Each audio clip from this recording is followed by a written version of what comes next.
E aí as marcas investem 5 milhões em influência ou mais e não investem em uma pesquisa. Ou seja, esse mercado... Você também é dessa? Eu sou dessas. Gente, a gente fala muito assim, porque a pesquisa, no final das contas, e aí já te dei um corte aqui rapidinho, mas é o que vai orientar se a sua estratégia está dando certo ou não. E principalmente se você faz uma pesquisa antes da estratégia ser implementada e 6 meses depois, 12 meses depois. Mas assim, você tem 5 milhões, mas não tem 200 mil numa pesquisa? Exatamente, exatamente. Quando a gente consegue fazer isso, eu colei na Nielsen porque eu falei, cara, se vocês não me ajudarem a provar que a influência funciona, não sei quem pode. E em alguns casos, nas consultorias que a gente faz, a gente consegue medir o antes e depois. E não é a influência, porque a influência tem muito dado. Então, se olha, like, comentário, share, venda, uso de cupom, eu consigo medir. Mas eu quero provar o efeito da influência na construção de marca. Então, quando eu consigo fazer isso, eu brinco que garante a verba de marca de influência pelo ano inteiro. Uhum.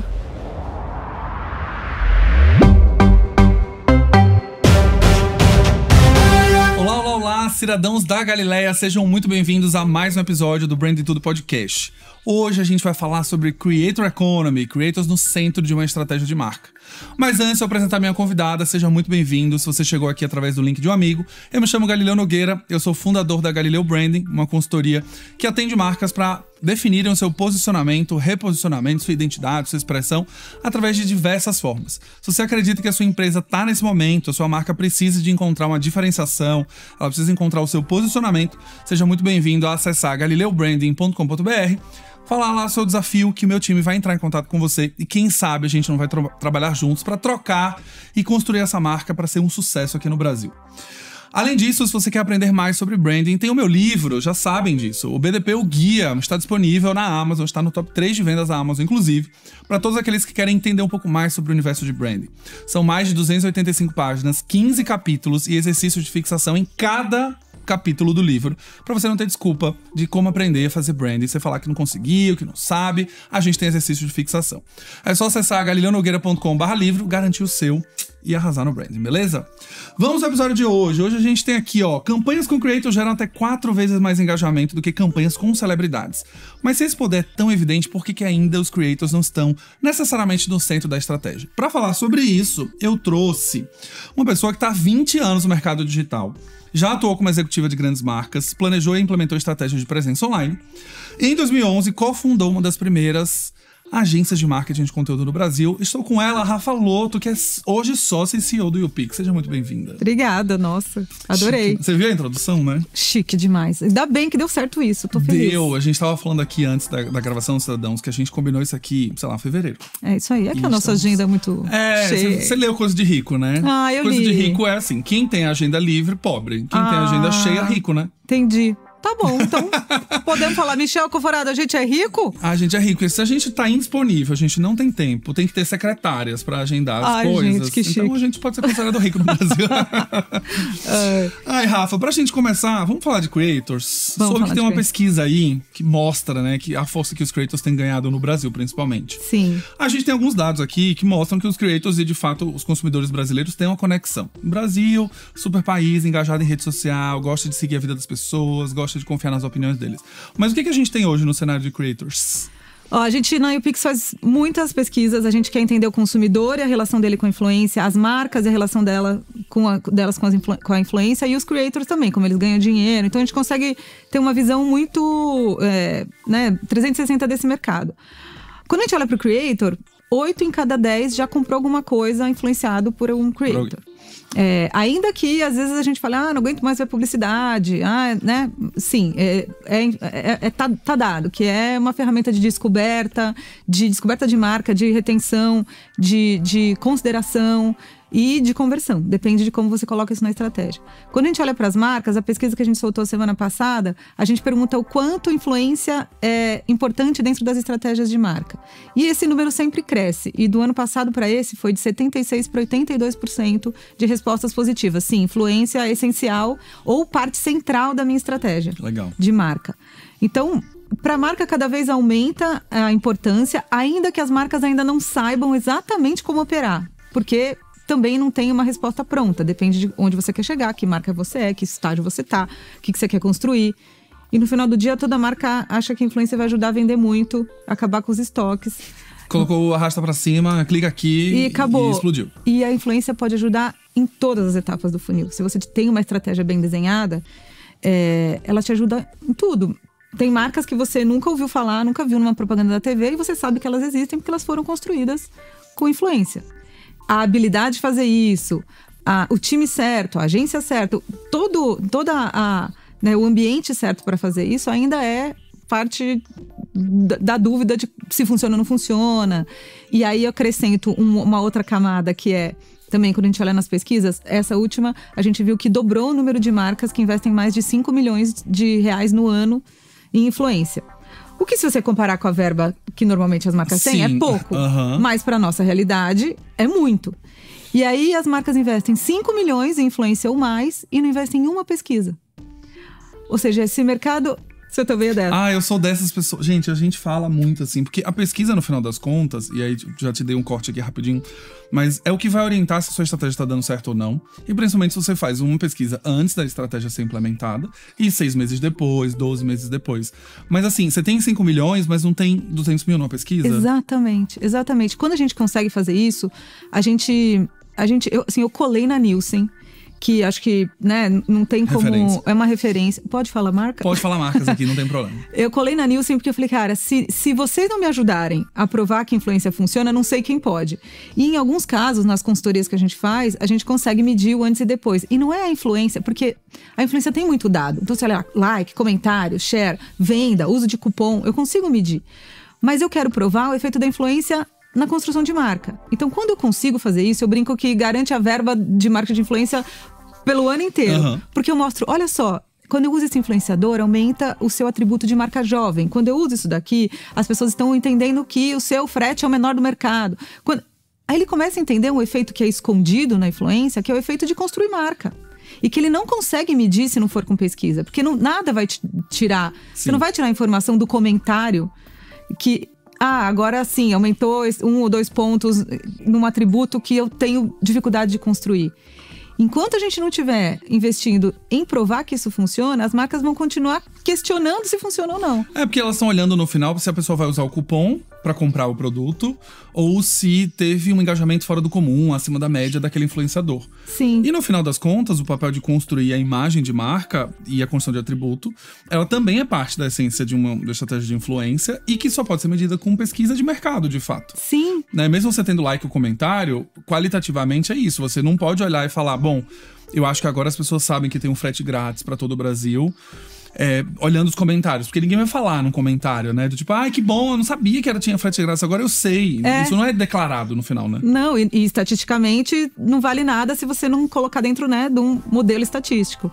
Sabe que eu estudo muito o mercado chinês, até porque tem muito dessa coisa que as marcas veem, o mercado chinês assim, a influência é super converte, né? Aqueles caras fazendo live commerce e tal.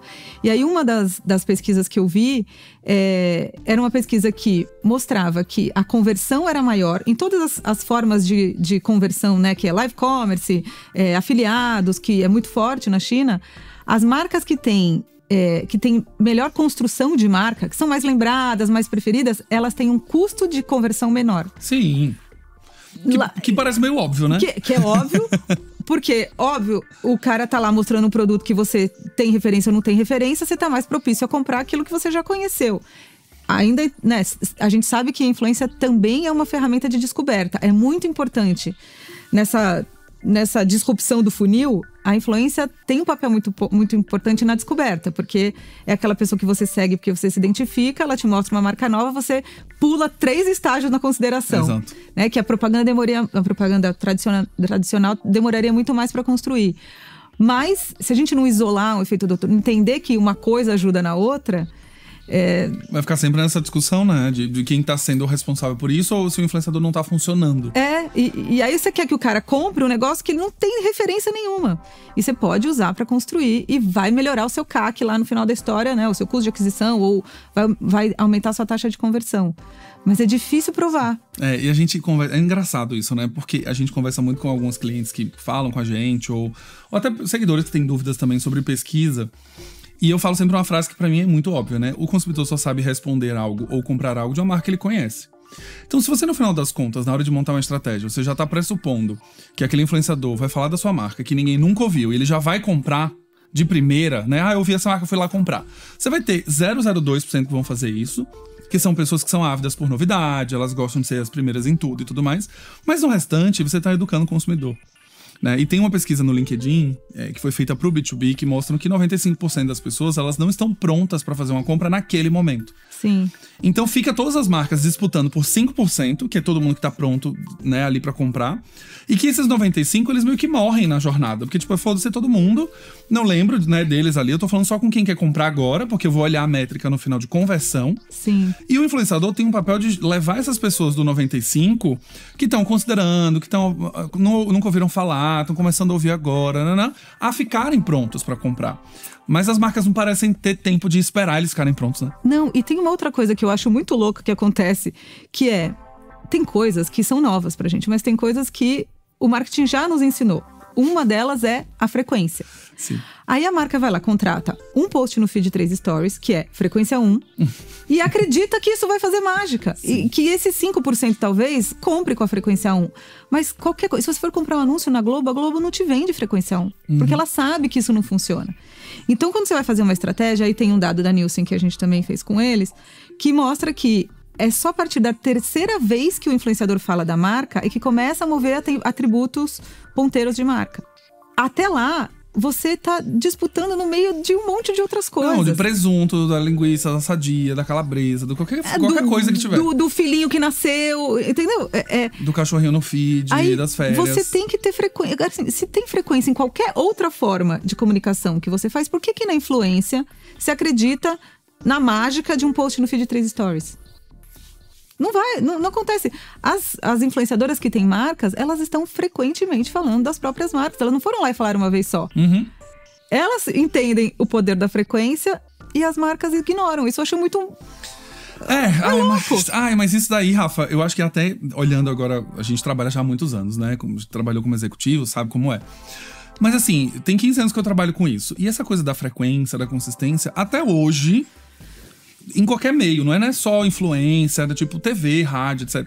Você ainda tem clientes gastando Big Brother, compra a cota do Big Brother, faz 3 meses, tá ali a frequência bonitinha. Aí terminou o Big Brother, acabou o dinheiro, não faz mais nada o ano todo. Sim. E aí, assim, a escolinha básica de marketing, tipo, se você não vai ter dinheiro pra sustentar o pós-Big Brother, faz uma cota menor.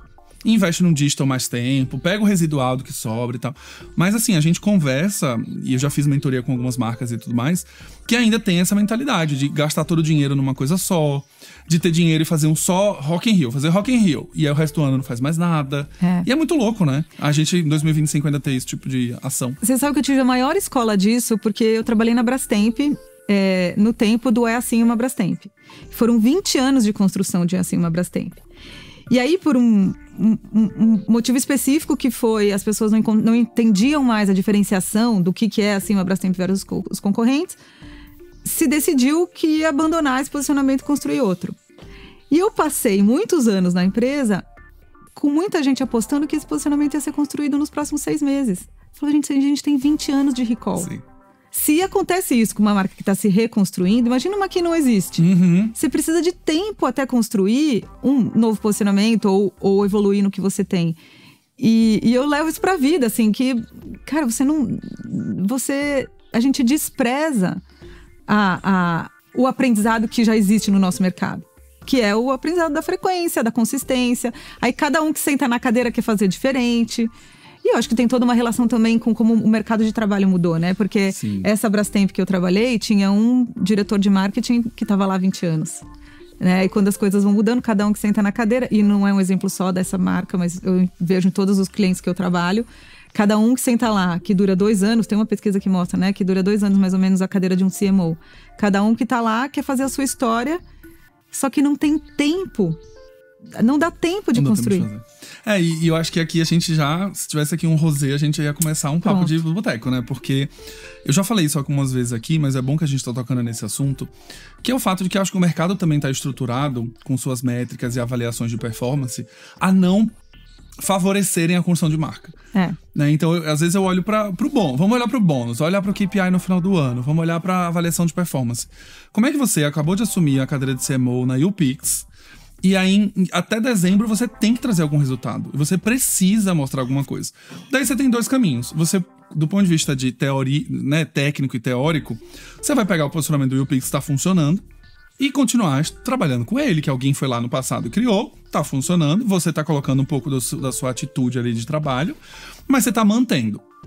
Beleza, se você fizer isso, seu chefe lá, o vice-presidente da YouPix, vai virar e falar: nossa, você reaproveitou uma campanha passada, reaproveitou um posicionamento passado. A Rafa não é criativa. Contratei uma CMO pra ficar fazendo o que a gente já faz.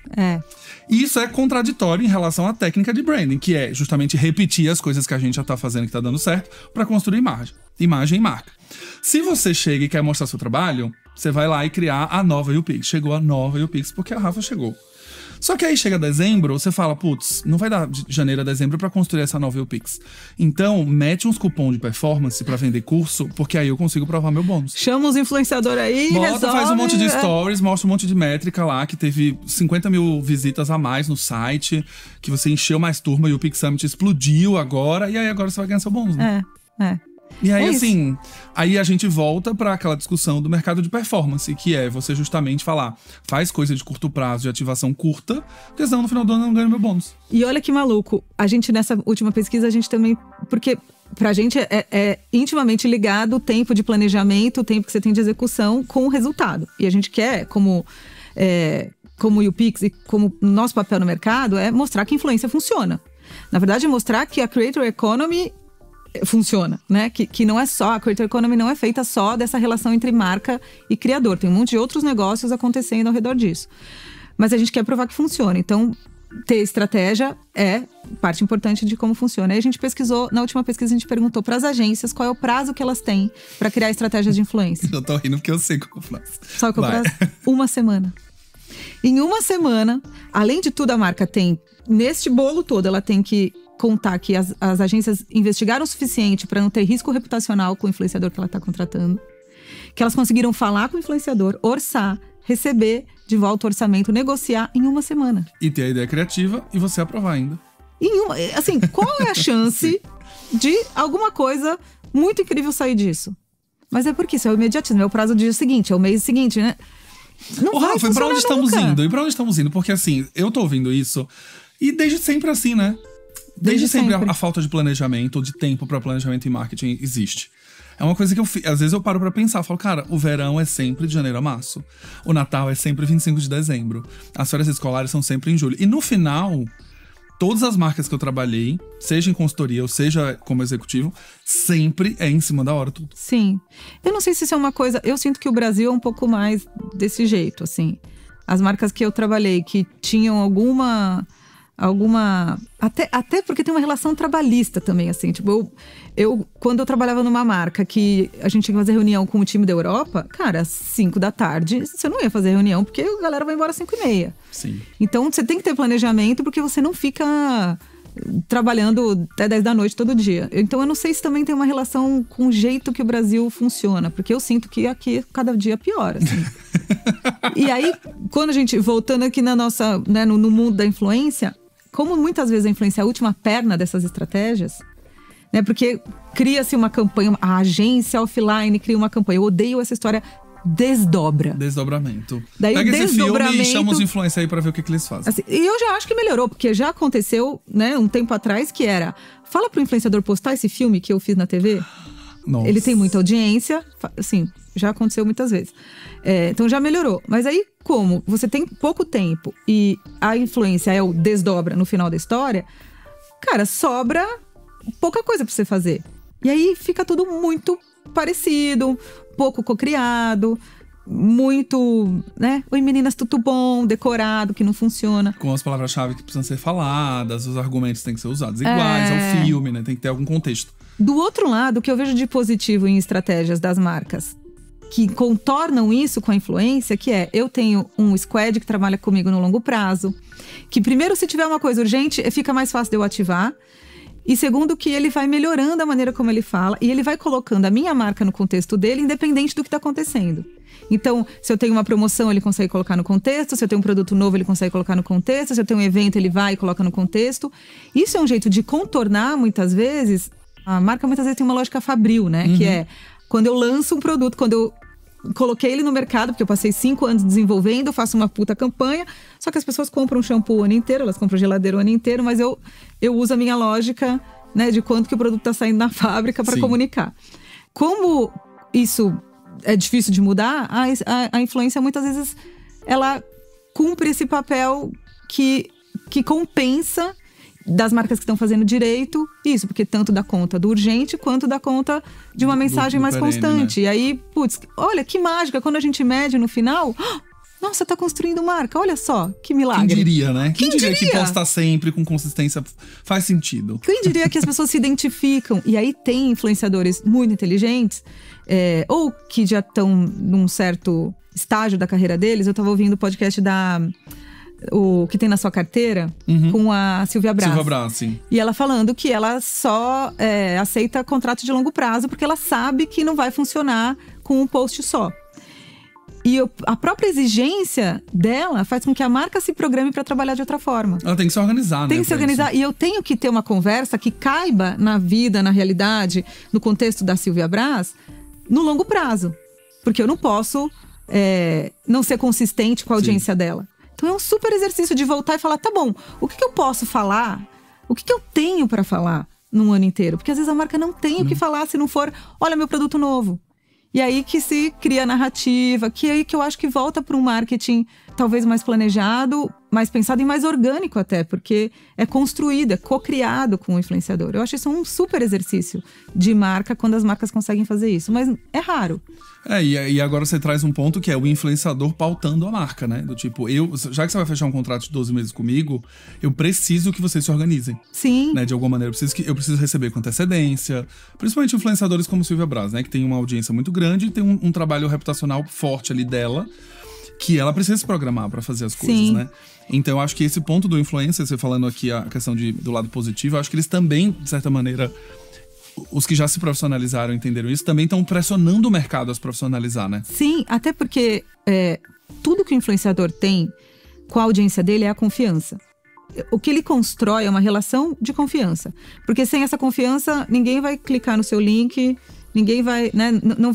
Você não constrói relação sem isso. E parte dessa confiança é confiar no que ele anuncia, o que ele divulga, faz parte da realidade dele, ele fez uma certa curadoria. Então tem coisa assim, não dá pra... Claro que um dia eu uso uma base e outro dia eu posso usar outra. E faz parte, se você abrir a necessaire de qualquer pessoa, não tem uma marca só lá dentro. Sim. Mas tem coisas, eu não mudo de banco todo dia, eu não mudo de carro todo dia. Eu não decido a companhia aérea todo dia só porque... O imóvel, né? Imóvel. Então, alguns mercados, pela natureza de como eles funcionam, eles já tendem a ter uma visão mais concreta disso, né? Tipo, eu não vou pegar um influenciador e amanhã ele muda de banco. E os creators também entendem que é importante que eles tenham essa consistência. E aí eles exigem a volta. Só que isso é uma camada de influenciador que ainda... São poucos que conseguem fazer isso. E que tenha consciência disso. Porque eu não acho que é uma questão de tamanho, é uma questão de consistência com a sua comunidade. Então, quando eles conseguem exigir isso da marca, eles estão de alguma forma ensinando a marca a repensar. Mas mesmo a marca que não tem essa relação, à medida que ela trabalha no longo prazo, ela está falando com uma mesma comunidade várias vezes. E isso é rico demais, mas ao mesmo tempo, a gente sente isso às vezes quando está apresentando uma estratégia, a marca fala, não, quero mudar todo mundo, quero todo mundo novo. Não, mas por quê? Isso aqui tá funcionando. Continua. É que tem a coisa do enjoei, né? Enjoei de fazer com esses influenciadores. Não aguento mais ficar fazendo post com essa mesma pessoa. Aí eu falo que é recall de reunião. Porque a sua audiência nem tá ligando, ela tá adorando. E isso pra mim, Rafa, assim, às vezes quando a gente conversa aqui no Branding Tudo, tem essas disciplinas que são muito básicas de marketing, né? De repetição, de consistência, de frequência, de que uma consistência se constrói quando você faz isso há 1, 2, 3 anos trabalhando, a mesma mensagem, né? E às vezes a gente conversa muito com o cliente falando sobre isso. Cara, não pode mudar o squad inteiro. Não pode mudar a mensagem toda hora, o tempo inteiro. Sim. Porque você tava começando a construir. E eu uso sempre a analogia mais idiota, que é uma construção, né? Construção é um tijolo, coloca lá o cimento, mais outro tijolo. Toda vez que você tira alguém, você tirou um tijolo, colocou outro. E aí você fica tirando e colocando, parecendo coisa do Chaves, assim, sabe? Tipo, Chaves coloca o tijolo, o Kiko tira o tijolo, aí quando ele vira, coloca de novo e ele nunca termina a construção. Pra ver se os clientes entendem de alguma maneira que é tudo bem ser a mesma pessoa durante 12 meses. Você não precisa ter o mesmo texto 12 meses. Não precisa ter o mesmo produto 12 meses. Ele pode trazer milhões de contextos desse produto aplicado no seu dia a dia, na viagem que ele for fazer, na festa de aniversário que ele vai dar. Mas o que eu vejo ainda é enxergar o influenciador, o criador de conteúdo, como alguém que é um grande outdoor. Sim. Né? Tipo, toma aqui, ó, a peça é essa, você tem que falar isso aqui. E aproveita que você tem 5 milhões de pessoas lá pra falar esta mensagem aqui. E isso é tão triste quando isso acontece, porque se tem uma coisa que a influência pode trazer para a marca, é contexto.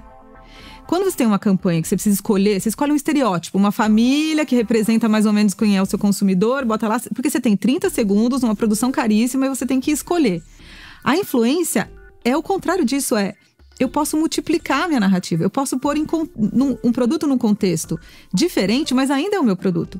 Como você usa e como eu uso, você pode escolher um banco por um tipo de benefício e eu por outro, mas ainda assim é o mesmo banco.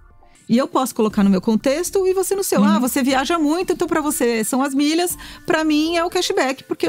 Entende? Sim. E a marca dá o roteiro e fala, é isso aqui. E aí perde, primeiro, a chance do contexto e segundo, da cocriação. Que não tem ninguém que entende melhor a comunidade dele do que o creator. E aí a marca quer mudar tanto esse contexto que ela transforma aquela pessoa num ator, que aí ela perdeu de novo. Sim.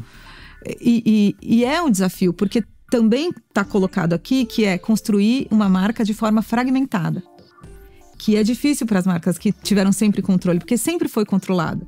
A marca e a agência, quantas vezes eu fui ver gravação de comercial que vai alguém lá ajustar um negocinho. Ai, não pode pôr esse brinco, porque... né? Super controlado. E é um exercício de desapego e de repensar a maneira como se constrói, quando, na verdade, a sua marca está sendo co-criada com essas narrativas todas. Mesmo que você não esteja controlando. Porque se você não tiver, lá no TikTok estão falando do jeito que eles querem. Exato, independente se você está patrocinando ou não, né? E a gente fala muito na YouPix que a influência é muito pouco sobre interromper uma conversa, mas é de participar da conversa. A publicidade interrompe, a influência entende a conversa que ela tem que fazer parte. E vai ter conversa que você não vai fazer parte, que não faz sentido pra você. Mesmo que o seu produto esteja lá. E vai ter conversa que você fala, putz, que legal que está acontecendo, bora lá. Vou dar um exemplo, a gente fez um trabalho com uma marca que era de bebida pronta. Então, todo o claim da marca era, olha, você não precisa fazer nada, você abre a latinha, seu drink tá pronto. E a gente foi ver no TikTok que tinha um monte de gente fazendo drink do drink. Que legal. Ou seja, usava como ingrediente. Sim. Cara, é uma decisão estratégica da marca. Eu participo dessa conversa e incentivo, ou não, eu preciso que essa mensagem de bebida pronta seja super consolidada, porque eu tenho... E aí, no caso, na marca foi, dessa conversa eu vou participar, por que não? A pessoa tá usando o produto de uma outra forma, mas não ela tem nada de errado, tal. Que é um pouco do case da vaselina. Vaselina, né? A gente viu esse case lá em Cannes, que é, pra mim, uma das referências, muito maravilhoso. Que é assim, olha, comecei a perceber que várias pessoas usam vaselina pra coisas das mais absurdas. E eles foram lá e deram um check do tipo, isso aqui você pode fazer, beleza. Isso aqui, cara, não pode, sei lá. Não pode comer. Não pode comer. E que é isso? E nada mais foi do que conversas estão acontecendo ao redor da minha marca. Uma marca que tem capacidade de gerar conversa é maravilhoso. Se a sua marca pauta a conversa, é lindo. Mas e se a sua marca participa da que já tá acontecendo? Só que, cara, é voltar pra trás. Voltar pra trás não, é repensar o jeito como é construído. E aí, de novo, a coisa do... Será que do jeito que a gente tá estruturado no trabalho favorece a gente entrar em conversas que já existem, tanto pela agilidade, tanto pela necessidade de fazer um check ali se realmente você quer entrar ou não nessa conversa. E aí você tem empresas grandes, você tem que validar com um monte de gente, tem que trocar muita ideia. A gente conversou com o time da Jeep, por exemplo, né, na época do Jorginho, né, o Jorginho do Renegade, né, o Beat venceu. Entro ou não entro nessa conversa, né? Tipo, cara, ele trouxe o awareness pro carro, trouxe um jeito divertido de falar sobre ele, mas também virou uma chacota de alguma maneira, da Faria Lima. Eu devo entrar ou não devo entrar? Isso daí pra uma marca icônica de 85 anos, que foi associada ao território de aventura, será que vale? E aí quando você vai ver, tem todo um processo interno pra decidir se vai entrar ou não. Sim. Mas no final eles entraram. Tipo, não, beleza, cara, não existe demérito. Sim. É zoeiro, é engraçado, é divertido, mas ele não tá falando que o carro é ruim, ou que não anda, ou que não sobe ladeira, sei lá, qualquer coisa do tipo. Então dá pra entrar. Sim. Só que o que eu vejo é que ainda existe muito medo de entrar nessas conversas e sair do controle, né? Sim. Que um pouco do que a gente conversou com eles era meio isso, assim, cara, e se o Jorginho depois, sei lá, bebe num bar e sai dirigindo o carro. Será que eu deveria? Porque eu tô apoiando, de certa maneira. Então tem um outro lado também que eu entendo quando as marcas têm um certo receio de entrar numa conversa, porque elas não têm controle nenhum mesmo. Não. Né? Tem um outro case que eu amo, que é do Boticário, que eles descobriram que sabe a história das cunhadas? As cunhadas, elas são as mulheres de preso do TikTok. Sim. Os presos se chamam de irmãos, elas se chamam de cunhadas. E tem toda uma história que elas fazem conteúdo quando elas vão visitar os presos e tal. Sim, me arrumando pra ir ver. Me arrumando pra ver e tal. Sim. E aí descobriram que gostavam de um perfume da marca. É óbvio que a marca não pode ir lá e falar assim, né? Tô apoiando. Boticário, o perfume da mulher de preso. Não é isso. Até porque é um território... né? Porque a mulher de preso não tem nada a ver com a história. Mas sei lá quem é o preso, né? Que crime que ele cometeu. É o Fernandinho Beiramar do outro lado. De qualquer forma, era isso. Ninguém tava falando que o produto era ruim, nada. Elas são apaixonadas pelo perfume da marca. E elas contrataram um criador que já tinha uma sketch. Ele fazia uma mulher meio assim, né? Tipo, que meio estereótipo, assim, de... Não era a mulher de preso no contexto dele, mas ele fez uma sketch que mostra, né? Conta toda a história, que ela gosta do perfume, né? Sei que acaba o filme falando porque o seu único crime é amar demais. Sim. Ela se arrumando pra visitar o preso e passa o perfume. Cara, quem não entende, nem sabe o que tava falando, mas a comunidade, você vê os comentários, ela validou uma comunidade que gosta do perfume dela. Sim. E é tão genial isso, e só a influência poderia fazer isso. Que é colocar contexto para as coisas. E o contexto foi tão bem colocado que teve zero atrito para fora disso. Porque, primeiro, foi co-criado com o criador, então ele soube chegar no tom. Respeitou o produto que, né, tava sendo comemorado, não estava sendo prejudicado. E validou uma comunidade. Como você conseguiria fazer isso de outra forma que não com influência? Se você fosse pra uma campanha de TV, né? Não tem jamais, como você fazer. Uhum. Jamais. E você lê os comentários, vontade de chorar de tão lindo que é essa conexão que a marca conseguiu fazer com uma comunidade de mulheres que são apaixonadas por uma marca. Por que você não valida isso como os Faria Limers que gostam do Renegade? Sim. Entendeu? Eu acho isso de uma inteligência, uma marca saber como apoiar isso, mas também de coragem, de aposta e de tem quem valide. Uma outra coisa que a gente pergunta na nossa pesquisa, e a gente vê a relação, a gente pergunta assim, o quanto a liderança da empresa, né, quanto o C-level da empresa acredita em marketing de influência. Quanto mais a liderança acredita, maior é o investimento, maior a quantidade de campanhas que eles fazem, maior a satisfação com o resultado, tudo é mais. Porque tem alguém que fala, tá, eu banco, bora, eu acredito nisso. É muito mais difícil quando a pessoa tem uma semana de prazo e ainda dentro dessa semana está a convencer todos os chefes de que ela tem que fazer isso.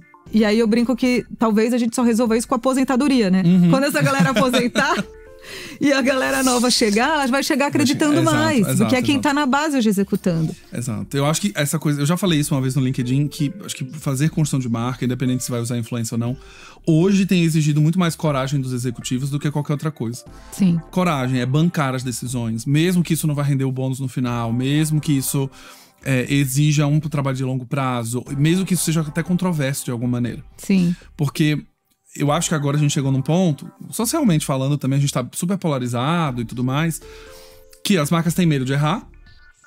Com medo de errar, elas não fazem nada muito inovador, que também a inovação tem que ter uma tolerância ao erro, né? Você pode ou não dar certo. Aí você tem esse sistema de avaliação de performance que já não favorece muito, porque você tem que fazer aquilo que é seguro, né? Colocar a sua marca no futebol do brasileiro sempre vai dar resultado. Uhum. Então eu vou ali é o certo, é o safe zone total que eu tenho. E aí os executivos no final ficam com tanto medo, ou não são as pessoas que dão um endosso de falar, time, toma aqui mais de 5 milhões pra vocês fazerem, 10 milhões pra vocês fazerem. Aí a gente nunca vai ver uma evolução, porque as marcas vão continuar fazendo rádio, vão continuar fazendo TV, e já tem 499 mil pesquisas mostrando. Quando junta as duas coisas é melhor. Quando a gente pulveriza aqui, põe influência, fica melhor aqui. Mas parece que esses dados não fazem sentido, assim, quando eu olho. É isso, é a coragem. Tem Tem dois casos, né, que eu acho que são esses emblemáticos do CEO da Unilever, que ele falou, nós vamos dobrar a aposta aqui, né, vamos colocar mais grana em influência, que você percebe o quanto isso cascateia pro time inteiro. Beleza, eu tenho endosso, eu vou apostar mais, eu vou pensar em coisas diferentes aqui, vou pensar como eu vou investir, inclusive, esse dinheiro que agora chegou. E tem ela é CDO, né, Digital Officer, da L'Oréal, que ela falou, lá no SXSW, eu acho, que ela falou, eu garanti um ambiente pro meu time poder ousar, sendo que eu tô na retaguarda, né? Então, assim, vai time, vai que se der ruim, eu seguro. Sim.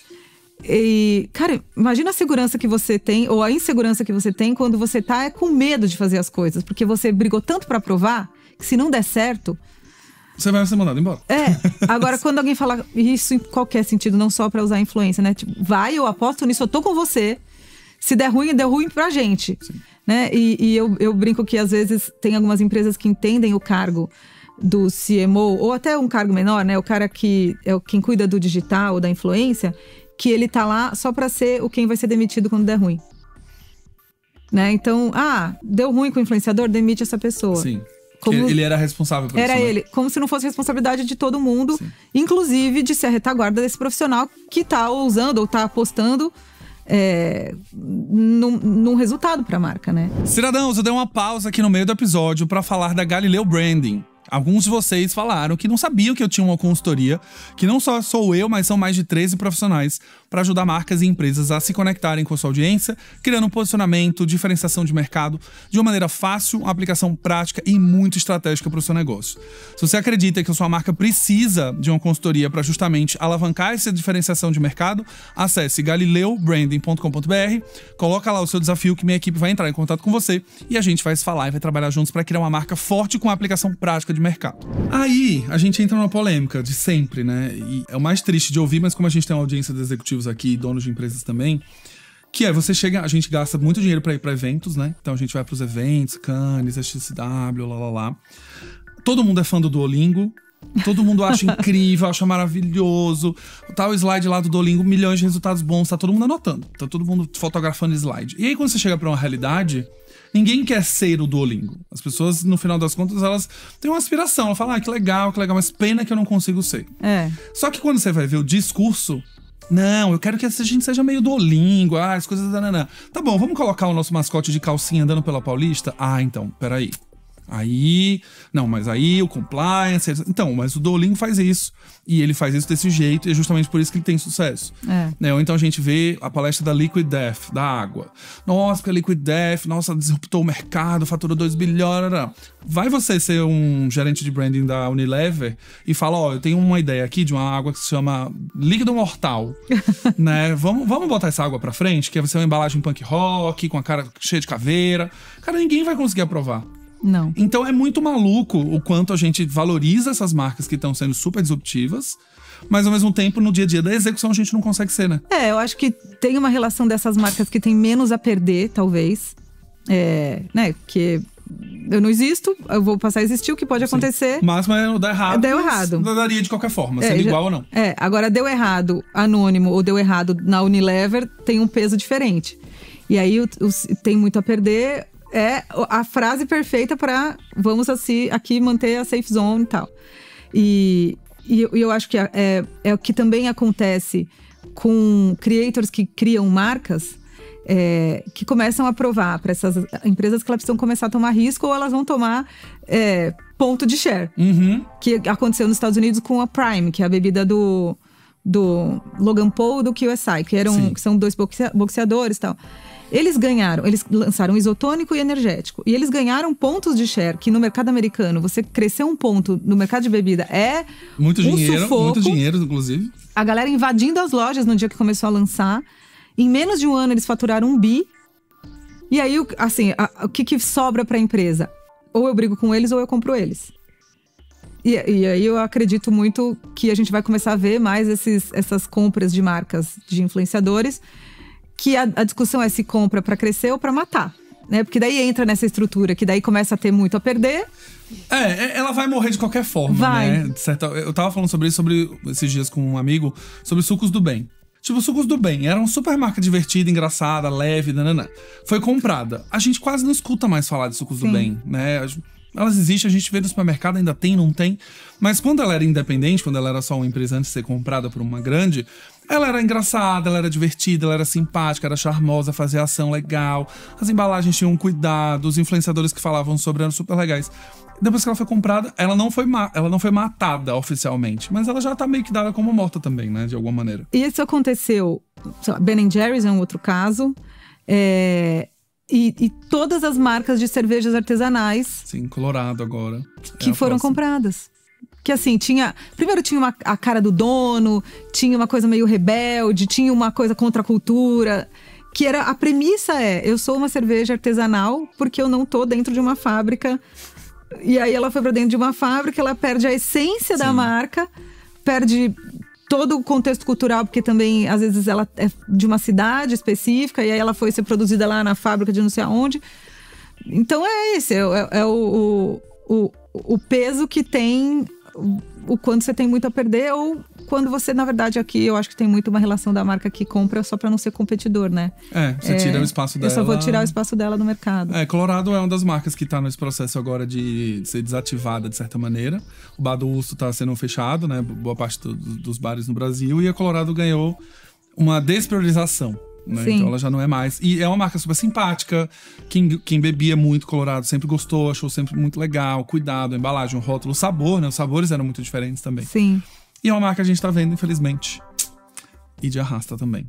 Agora acho que essa nova leva dessas marcas independentes que vão ser essas marcas dos creators. Dos creators, porque né? É esse que… Ele percebeu que ele vende a base da, sei lá, Natura, Avon, Boticário, qual for. Se eu vendo a base deles, eu vendo a minha. E aí o que a gente vê na prática é que primeiro se constrói comunidade, que depois vira seu consumidor porque você fez produto. Mas uma lógica diferente. Não é eu faço um produto, depois eu encontro o consumidor. Sim. Né?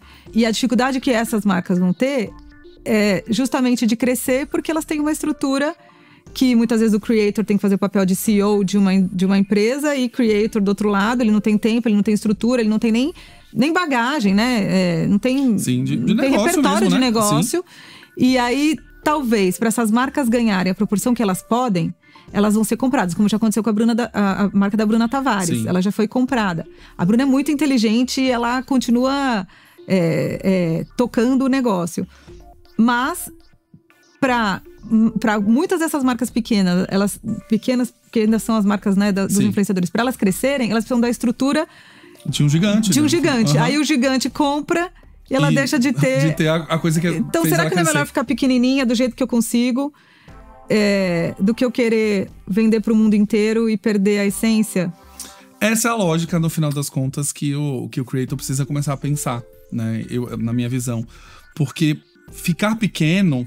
O que é ficar pequeno pra Bruna Tavares, no final? Sabe, uma empresa que… A última vez que eu lembro do faturamento, ela faturou 140 milhões. Sim. Tipo, o que é ficar pequeno? Será que é pequeno 140 milhões? Tudo bem, ela pode ter gastado 139. E o lucro dela foi 1 ali. Mas o ponto por que dar esse salto? Né? E aí eu acho que às vezes tem ego do próprio criador, às vezes tem uma questão de visão de negócio também. Eu quero ver minha marca no Brasil inteiro, eu quero entrar no supermercado, tá lá, eu quero entrar na loja de conveniência, tá. Outras vezes é tipo, cara, eu preciso ganhar muito mais dinheiro, eu já ganhei, tá pouco esse dinheiro que eu ganho. Né? Ou até pensando no longo prazo, porque eu acho que todas elas têm que pensar em como elas, como pessoa, precisam se tornar dispensáveis. Porque senão a Chanel não existia até hoje, se dependesse da Chanel, sim. Da Coco, né? Sim. Como que essa marca vai virar a marca que vai durar mais do que eu, apesar dela ter meu nome? Sim. Então, também nesse processo tem o quanto até onde eu vou sendo dona dessa marca, porque eu sei que tem como a cara da marca, elas precisam construir algo de uma maneira que em algum momento seja menos dependente delas. Acho que algumas conseguiram fazer isso já desde o começo. Por exemplo, a Bianca, a marca não chama Bianca, chama Boca Rosa. Sim. Que é possível descolar da pessoa dela, talvez com mais facilidade, do que uma marca que tem o nome dela. Que é a Bruna Tavares, no caso. Mas a gente tem um monte de marca que sempre foram os nomes, Valentino, Gucci, Saint Laurent, todos sempre nasceram e elas estão aqui até hoje. É o desafio delas daqui pra frente. E acho que ainda a gente elas todas estão experimentando como eu construo essa marca com a minha presença e como eu jogo ela pro mundo pra ela viver além de mim. Excelente ponto, excelente ponto. Eu não tinha parado pra pensar dessa forma, que é justamente o legado que essa marca deixa como negócio também, né? Não só legado de imagem, mas de fato, eu preciso ter uma operação que A Bruna, pra ela, é muito mais fácil hoje ter a Kiss New York junto com ela pra fazer toda a execução logística e fábrica, né, do que ela ficar pequenininha ali tentando controlar, que é um pouco do que a Boca Rosa tá fazendo, né? E pra marca tradicional, o pênalti que ela tem hoje é ela não tem uma pessoa. Que isso é o que construiu a comunidade delas. De novo, que construiu a comunidade que depois virou consumidor. A marca não tem esse asset. A marca pode ter todo o investimento de marketing do mundo, mas ela não tem uma pessoa que represente isso. Por isso que o influenciador é tão importante na estratégia. Porque ela consegue colocar aquilo num contexto que vai conversar com uma comunidade de uma maneira que ela sozinha não vai conseguir. É a única ponte que ela consegue fazer com a personalização da marca dela, sem que seja através, sei lá, de uma garota propaganda, um embaixador, alguma coisa que fique pra sempre ali. Porque os executivos vão estar lá 2 anos, depois vão embora e vai trocar. E vai trocando. Assim. Então a influência, ela consegue ter experimentar um pouquinho que é essa humanização que as marcas das influenciadoras, dos influenciadores têm. Mas que eles vão ter o mesmo desafio que é. Não pode depender de mim pra sempre. Sim. E aí como é que a gente faz, né? Rafa, pra gente fechar, vamos falar de uma coisa que todo mundo gosta, chamado mensuração. Oh, meu Deus. Quando você já respira antes, né, de dar a resposta, já sabemos. A gente tem uma coisa que já falamos aqui no episódio, né? Que é um erro comum, que é justamente reduzir o influenciador a clique. Né? Coloquei um clique lá no link, usei o cupom dele, cheguei no final do mês, ganhei dinheiro ou não, através da venda desse influenciador, corta ele da estratégia, deixa ele na estratégia porque ele trouxe dinheiro pra mim. Sim. E a gente tem uma outra camada que é, aqui geralmente não se fala, que é a construção da imagem, dos atributos e tudo mais. Quais são as métricas que vocês estão sugerindo para clientes como o Pix olharem, no final das contas? Como um todo, independente do nível do funil, assim, vocês falam, cara, o kit básico de métrica, sim, você vai ter conversão, ótimo, beleza, mas que outras a gente tem também? Acho que a primeira coisa a gente recomenda uma métrica diferente para cada objetivo que você tem. Perfeito. Se eu fosse simplificar as estratégias, como você usa a influência para awareness e quais são as métricas que você relaciona com isso, que é bem provável que você precise de mais recurso do que o que você tem, porque às vezes o awareness, quando a gente traduz isso para influência, quantos views aquele negócio teve. Mas não é sobre isso, é sobre que mensagem aquilo construiu. Aqui onde estão as celebridades, os super influenciadores, as pessoas que dão muita visibilidade para sua marca. Aqui mede com pesquisa. Entende o quanto essa visibilidade está construindo para sua marca. Então, quando a gente recomenda, mete um instituto aqui. Coloca a Nielsen para medir. Você não vai conseguir provar isso sozinho. Depois você tem as camadas de construção de comunidade, que é essa relação mais próxima da marca, de conseguir colocar contexto, é quando você multiplica a narrativa. Então aqui todo mundo conhece a minha marca. Aqui cada um conhece a minha marca dentro do seu contexto. Sim. E aí é medir engajamento, conversa, uma coisa que a gente chama que é retenção, que você consegue fazer isso com análise de comentários para entender se aquilo que você falou foi compreendido como mensagem. Então, às vezes, a marca tá falando da blusa e as pessoas estão falando, nossa, que batom lindo. Retenção 0 aqui. Sim. Então, aqui em cima, camada de visibilidade, awareness, o que tá construindo para sua marca, que atributo que tá movendo. No meio do caminho, que conversa que você tá gerando, e se essas conversas ajudam a construir o que você quer. E lá embaixo é a conversão mesmo, é o uso de cupom. E que também eu acho que as marcas estão olhando para isso do jeito errado. O que elas fazem? Elas apostam na celebridade e medem a conversão. E aí ignoram todo o resto. E aí que tá. E ainda pegam isso com um post no feed de 3 stories. Aí aí é um milagre. A salada tá de feita fato, e o Pix tá milionário já, né? Eu vou ter trabalho pra sempre. Sim. Porque as marcas continuam ainda operando nessa lógica. O ruim de ficar falando essas coisas é que isso. Que enquanto o mercado tá agindo desse jeito, tem cliente pra você, né? Pode me contratar aí. Rafa, super obrigado. Eu adorei. No instante, né? Olha, 50 minutos. Gente, você acredita? A gente falou assim, pra mim passou 15 minutos no máximo. Se trouxer o rosé aqui, não, aí aqui a gente vai fazer um episódio de 2 horas. É um assunto que eu amo. Obrigada por me convidar. Eu que agradeço. Obrigado pela generosidade em compartilhar muito do que você sabe. Obrigado por trazer um pouco mais de dados e ajudar as pessoas que estão ouvindo aqui a entender um pouco mais sobre o mercado de influência. E a gente também tem um papel de profissionalizar esse mercado. Então, super obrigado. É isso mesmo. E meça influência. Mede. Cidadãos, se vocês gostaram desse episódio, não esqueçam de dar 5 estrelas no seu player favorito mandar pra pelo menos 3 amigos, senão você vai perder o passaporte cidadão da Galileia. Eu vou te bloquear, você nunca mais vai assistir um conteúdo meu, porque eu sei quem você é, sei onde você tá, eu vou te bloquear de todas as plataformas. Então, pra isso não acontecer, manda pra 3 amigos, porque assim, a gente cresce, tá bom? Beijo, vejo vocês no próximo Branding Tudo. Esse episódio é um oferecimento de Galileu Branding. Clique no link da descrição e peça já sua proposta. Identidade sonora criada pela Sound Thinkers.